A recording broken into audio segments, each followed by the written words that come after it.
Welcome back to Shaw Spotlight. COVID-19 has affected so many organizations in our community. One of those organizations is the RFDA. I'm here with Volker from the RFDA. Volker, how has COVID-19 affected the RFDA and the way you work? Well, it certainly has changed everything. The old standard, multiple food banks in Thunder Bay, and the way we service the region has really changed, and it's a brand new world for us. In Thunder Bay, we've had to centralize the food banking service because there was just no way that the regular food banks could protect both the volunteers and the visitors, and so we had to come up with a creative ways. So we started off with tailgates, food banks, and then we moved to a centralized one, gave that responsibility over to the 211 and the Salvation Army, which have done a fabulous job organizing, coordinating, keeping people safe, and trying to keep the the flow of food out to the communities and to the people here in the city. And now that's another thing. The area that you serve has grown because of COVID-19 as well. Yeah, that's right. We have a mandate of actually all of Northwestern Ontario, which includes all of the remote communities and east and west on the highways. And so we've been trying to service them as well. We've been developing new relationships with some of the communities and building ones we have a great new relationship with Red Lake, with the Indian Friendship Center there, and Ear Falls and the shelter. So there's a lot of positive things. We're moving forward on feeding more people, more organizations. So there's a lot happening. We're growing under great stress, but there's also being matched by the flow of food. The Canadians are very generous. So as restaurants shut down and farms shut down, there's been a lot of food made available to us, and we're taking advantage of our infrastructure and our great relationships across the north to divert some of that food, potatoes and milk and all various products right across the Northwestern Ontario. But with that comes added cost as well, though, because you need a place to put all this food and you need to be able to ship it and you need to store it. And so that brings added cost to you as well. We thought 25,000 square feet of warehouse and office space was enough, but we've had to rent freezer space. We've had to rent sea containers so that we can store more product around. Fortunately, it is no longer winter, so we can deal with the perishable products and the non-perishable. We're stuffed to the rafters with food and products to make that happen.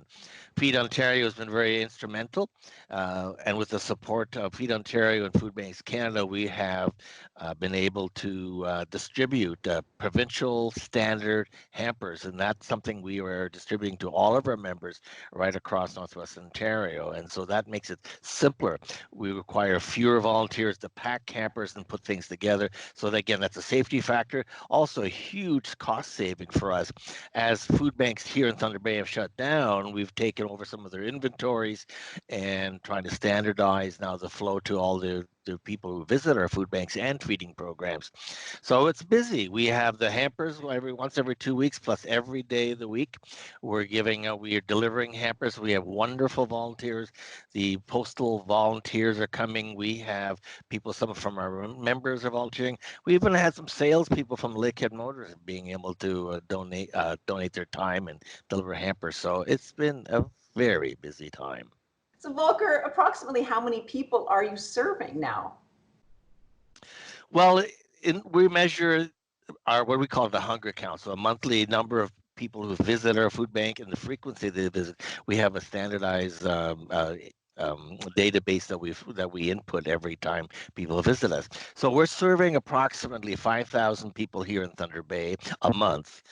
We're also serving around, that would translate about 9,000 regionally, and now we're serving the remote communities. Our estimate is another 8,000, so roughly 17,000 individuals here in the region are getting some benefit from food banks or feeding programs, and some of it's the social agencies are putting on food cupboards and meals and lunch bags and things like that. Well, it's really nice to hear that the restaurants and parts of the community have stepped up to help and to donate so much food. They have been fabulous. As restaurants closed, the restaurants are very quick to donate their freezer and perishable products. And you know what we did? We took it to the kitchen and we made meals. And so we made countless numbers of meals with our volunteers, and those go out into the hampers. They were intended to be able to give our senior citizens, the people who are infirm and living at home with isolation. But now that we're doing the hampers being delivered, we're also adding those meals frozen, so they have a little bit of, they get an instant meal, so it makes things a lot simpler for people, and it takes advantage of all that food that was available. Nothing goes to waste. That's good. So now that things are changing slowly, you guys are going into a recovery phase. What does that mean? Well, it's a couple of things. So we'll get the members together and we'll have a conversation about how we go back to the new normal. Some of the food banks have already told us they are not going back until September. They want to be positive because they do not want to expose their volunteers and their clients to any of the possible ramifications of the COVID virus. So they're being slow, which those that are going back will be restocking shelves, but there's also going to be training. The new normal will include how do you do the physical distancing, how do you do the sanitizing. Those things will now be implemented in a new way so that we will continue safe practices. So there's a lot of work in front of it yet before we go back to the realities of pre-COVID. What can the community do to help you, Volker?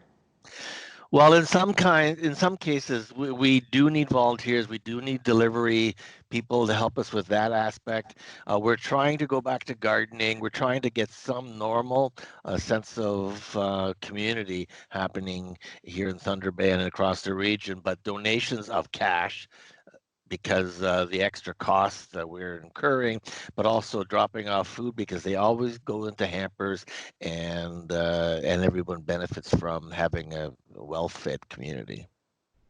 Well, Volker, hopefully we can go to some kind of normalcy soon. And thank you so much for talking with us today. No, I appreciate the time.